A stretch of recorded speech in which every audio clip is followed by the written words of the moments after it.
Author carry seagull ने बहुत ही young age में ये सीख लिया था कि मनी इज इम्पोर्टेंट। हर कोई ऑथर को यही कहता था कि उन्हें जल्दी से जल्दी पैसा कमाना शुरू कर देना चाहिए। ऑथर कहते हैं वो इस दुनिया के 90% लोगों की तरह हमेशा किसी न किसी चीज के लिए पैसा सेव करने के लिए काम कर रहे थे। कभी उन्हें कोई कार चाहिए थी तो वो उसके लिए पैसा सेव कर रहे थे, या बाकी लोगों की तरह पहले खरीद लेते थे फिर उसका लोन पे करते रहते थे। कभी उन्हें घर चाहिए होता था तो कभी कुछ और। अपने करियर की स्टार्टिंग में वो बस पैसा कमाए जा रहे थे, बट वो उन पैसों को बाकी लोगों की तरह मैनेज नहीं कर पा रहे थे। जिसे उन्होंने चेंज करने का ट्राई करा तो उन्हें अपनी इस फाइनेंशियल जर्नी में कई ऐसे एक्सपीरियंसेस मिले और साथ ही कई लर्निंग्स भी, जिससे हुआ ये कि ऑथर बहुत ही अर्ली एज में रिटायर हो पाए। और उन सभी एक्सपीरियंसेस और लेसन्स को कैरी सीगल ने 99 लेसन्स में कंपाइल करके इस book why didn't they teach me this in school में लिखा है, जिसमें से 10 लेसन्स हम आपके साथ आज शेयर करेंगे। So number 1, working for learning. Author कहते हैं आपकी पहली कुछ जॉब या स्टार्टिंग में जब आप काम करना स्टार्ट करते हो तो वो आपके लिए सिर्फ प्रैक्टिस होती है, जहां आप अपने काम और करियर के बारे में सीख रहे होते हो। बट बहुत से लोग स्टार्टिंग में ही अपने काम को सैलरी से कंपेयर करने लगते हैं। ऑथर कहते हैं आप स्कूल में फीस दे के सीखते हो कि आपको क्या काम करना है, और उसके बाद जब आप काम करने जाते हो तो आपकी स्टार्टिंग की सैलरी आपके खर्चे के लिए नहीं होती, बल्कि उस सैलरी को आप फीस की तरह देखो, जहां आप उस काम को करना कैसे है ये सीखते हो। इसीलिए अपनी शुरुआती कुछ जॉब्स को आप सिर्फ पैसा कमाने के लिए यूज मत करो, बल्कि इस टाइम को अपने करियर के बारे में सीखने के लिए यूज करो। देखो अपने आसपास काम कैसा हो रहा है, कौन आपसे बेटर कर रहा है, और आप कैसे खुद को इम्प्रूव कर सकते हो। लोगों के बिहेवियर, बॉडी लैंग्वेज, बात करने का तरीका, नॉलेज और वर्क एथिक को ऑब्जर्व करो, क्योंकि ये आपको प्रॉपर्ली स्कूल में नहीं सिखाया जाता। तो अपने काम को सिर्फ अर्निंग के लिए नहीं बल्कि लर्निंग के लिए यूज करो। Marrying the financially right person. Author कहते हैं एक कपल में पैसा ही वो एक टॉपिक होता है जिसपे उनकी सबसे ज्यादा लड़ाई होती है। जब आपके पास रेंट देने के लिए, इलेक्ट्रिसिटी और पानी का बिल पे करने के लिए पैसे नहीं होंगे तो आपकी अपने पार्टनर से लड़ाई जरूर होगी, क्योंकि एट द एंड जब कोई आपका लाइफ पार्टनर होता है तो वो फाइनेंशियली भी आपका पार्टनर बन जाता है। इसीलिए आपको किसी ऐसे पर्सन के साथ रिलेशनशिप में आना चाहिए जो अपने फाइनेंसेस को लेकर बहुत सीरियस है। इसका ये मतलब नहीं कि वो बहुत अमीर होना चाहिए या वो बिल्कुल ही फाइनेंशियली फ्री होना चाहिए, बल्कि इम्पोर्टेंट यह है कि उनकी फाइनेंशियल हैबिट्स अच्छी होनी चाहिए। वो अपने पैसे को कैसे खर्च करते हैं, उसे कैसे मैनेज करते हैं, ये सब आपके फाइनेंशियल गोल्स के साथ मैच होने चाहिए। यानी दोनों ही पार्टनर्स को फाइनेंशियली लिटरेट होना चाहिए। The 50% rule. दोस्तों जरा सोच के देखो, आप अपनी इनकम बढ़ने से पहले भी अपनी पुरानी इनकम पे सरवाइव कर रहे थे। सो उस एक्स्ट्रा इनकम से अपने एक्सपेंसेस इंक्रीज करने का क्या फायदा। ऑथर कहते हैं लोग ऐसा इसलिए करते हैं क्योंकि वो ऑलरेडी अपनी जरूरत से ज्यादा स्पेंड कर रहे थे। वो अपने एक्सपेंसिव लाइफस्टाइल की वजह से क्रेडिट कार्ड और लोन्स के डेट में होते हैं, और हर सैलरी रेस से वो अपने इन एक्सपेंसेस को कैचअप करने की कोशिश कर रहे होते हैं। इससे बचने के लिए ऑथर कहते हैं जब भी आपकी इनकम इंक्रीज होती है आपको बस ये सोचना चाहिए कि आप उस इंक्रीज इनकम का सिर्फ 50% यूज कर सकते हो, बाकी 50% को आप इन्वेस्ट कर दो और ऐसे जियो जैसे आपकी इनकम बढ़ी ही नहीं है। जहां ऑथर यंगस्टर्स के लिए सबसे बेस्ट एडवाइस देते हैं कि अगर आपने रिसेंटली अपनी स्टडीज खत्म करके अर्निंग करना स्टार्ट करा है तो आपको अपने शुरुआती ईयर्स भी ऐसे जीने चाहिए जैसे आप अभी भी एक स्टूडेंट हैं, आपके पास बहुत कम पैसे हैं और अपने मेजॉरिटी इनकम को इन्वेस्ट करना चाहिए। दोस्तों हम देखते हैं कि लोगों की फर्स्ट जॉब लगते ही वो न्यू फोन और अदर चीजों में पैसा खर्च करने लगते हैं, बल्कि उन्हें ऑथर की इस एडवाइस को फॉलो करना चाहिए।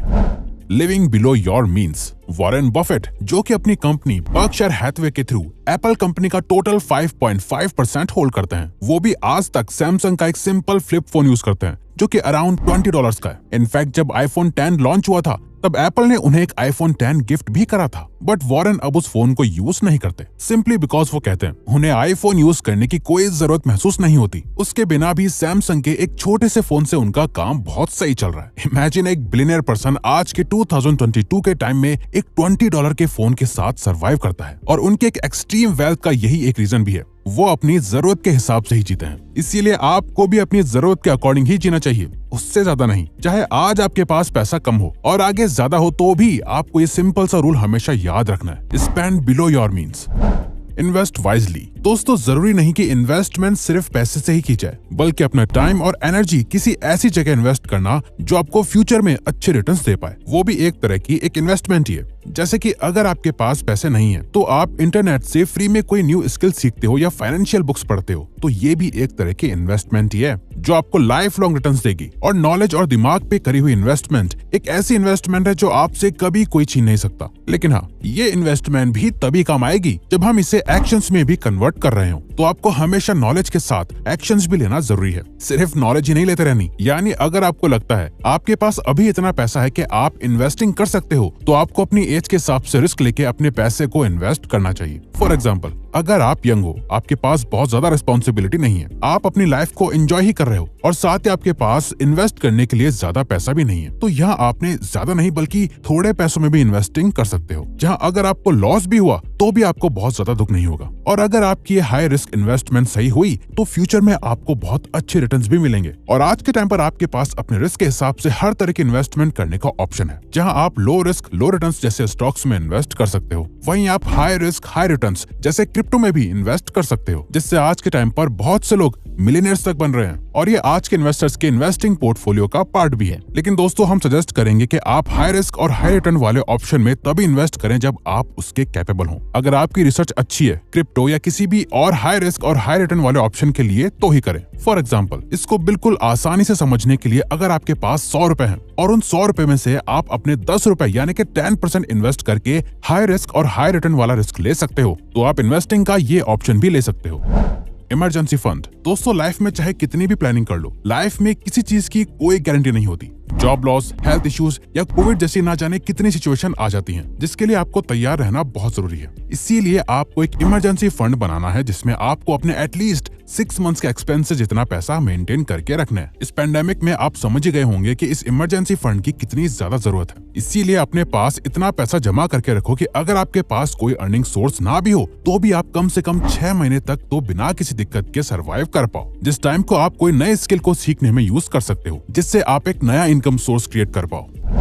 Date is bad. आपको ये याद रखना है कि अगर आप किसी भी तरह के डेट में हो तो आप कभी फाइनेंशियली स्टेबल नहीं हो सकते। अब डेट से बचना कैसे है ये भी जानना जरूरी है, जिसका एक सिंपल रूल है, don't by the things you can't afford. यानी जिन चीजों को खरीदने के लिए आपके पास अभी पूरे पैसे नहीं है, जिन्हें खरीदने के लिए आपको अपने क्रेडिट कार्ड या लोन का सहारा लेना पड़ेगा, ऐसी चीजों से किसी भी हालात में खुद को दूर रखें। क्योंकि अगर आपको किसी भी चीज के लिए उधार का सहारा लेना पड़ता है, इसका सिंपल मतलब यह है कि आप उस चीज को डिजर्व ही नहीं करते, इसीलिए उससे दूर रहना ही सही है। बजटिंग। ऑथर कहते हैं, what you can measure you can manage, what you don't measure you can't manage. और पर्सनल फाइनेंस में पैसों को मैनेज करने के लिए यही सीक्रेट है कि एक बजट मेंटेन करने से आप एकदम से अपने पैसों को पूरी तरह कंट्रोल नहीं करने लगोगे, लेकिन आपको ये पता रहेगा कि आप कितना कमा रहे हो और कितना खर्च कर रहे हो। जहाँ कई बार आप फेल हो जाओगे, जरूरत से ज्यादा खर्च कर दोगे, बट ऐसे फेलियर के बाद आप अपने पैसों की और भी ज्यादा वैल्यू करने लगोगे, जो बिना बजटिंग के करना पॉसिबल ही नहीं है। इसीलिए अपना एक मंथली बजट बनाओ, जहाँ आप अपनी सारी इनकम और एक्सपेंसेस को नोट डाउन करो और कुछ पैसा सेविंग के लिए सेट कर दो और फालतू खर्चे करने से खुद को कंट्रोल करो। Make short term and long term goals. अब एक मिलियनेयर बनना लॉन्ग टर्म गेम है, बट ऑथर कहते हैं इसे अचीव करने के लिए आपको अपने शॉर्ट टर्म गोल्स पर ज्यादा फोकस करना चाहिए, क्योंकि हमारे ज्यादातर लॉन्ग टर्म गोल्स अनरियलिस्टिक होते हैं। जब भी हम अपने कोई लॉन्ग टर्म गोल सेट करते हैं तो उसे अचीव करने के लिए हमें कई सारे शॉर्ट टर्म गोल्स अचीव करने होते हैं। इसीलिए ऑथर सजेस्ट करते हैं कि हमें easy to achieve short term goals पर फोकस करना चाहिए, जो हमें कंसिस्टेंटली एक्शंस लेने के लिए मोटिवेटेड रखता है और हम इजीली अपने लॉन्ग टर्म गोल्स को भी अचीव कर लेते हैं। फॉर एग्जाम्पल, आप मंथली गोल्स क्रिएट करो, जिसमें आपको कुछ पैसे अपने सेविंग्स अकाउंट में सेव करने हैं, कुछ पैसे अपने रिटायरमेंट के फंड में ऐड करने हैं, अपनी नेक्स्ट वेकेशन के लिए कुछ पैसे सेट कर दो, कुछ पैसे इंडियन और यूएस स्टॉक्स के लिए अलग कर दो। नाउ ये मंथली गोल आपके एनुअल गोल्स को पूरा करने में हेल्प करेंगे, जो कि अगेन 1 साल के शॉर्ट टर्म गोल्स हैं। Slow rich. दुनिया के 99% लोग ओवरनाइट मिलियनेयर बनना चाहते हैं, बट सच तो यह है कि जितने भी मिलियनेयर होते हैं उनमें से 99% लॉन्ग टर्म में मिलियनेयर बनते हैं। उनके अकाउंट में एकदम से ये अमाउंट नहीं आ जाता, बल्कि कई सालों में कलेक्ट होकर ये अमाउंट बनता है। ज्यादातर मिलियनेयर्स जीरो से स्टार्ट करते हैं, जहां उनके पास इस अमाउंट के कंपैरिजन में कुछ भी नहीं होता, बट ओवर टाइम वो काम करते हैं, उनकी इनकम ग्रो होती है, वो अपने पैसे को सही से इन्वेस्ट करते हैं, बहुत कुछ सीखते हैं, कई मिस्टेक्स भी करते हैं, बहुत बार फेल भी हो जाते हैं, बट ट्राई करना नहीं छोड़ते। और ऐसे ही उनके पैसों के साथ साथ उनके ये सारी एफर्ट्स और सैक्रिफाइसेस कंपाउंड होकर उन्हें वो रिजल्ट देते हैं जिसके लिए वो इतनी मेहनत करते आ रहे थे। इसीलिए अगर आप एक मिलियनेयर बनना चाहते हो तो आपके लिए सबसे इंपॉर्टेंट ये सीखना है, if you want to enjoy being rich, you have to enjoy the journey of getting rich. तो अगर आपको ये वीडियो अच्छी लगी तो वीडियो को लाइक और सब्सक्राइब बटन पे क्लिक करके इस चैनल को सपोर्ट करो और बेल नोटिफिकेशन ऑन कर लीजिएगा ताकि आप आने वाली वीडियोस मिस न कर पाओ। Thank you for watching.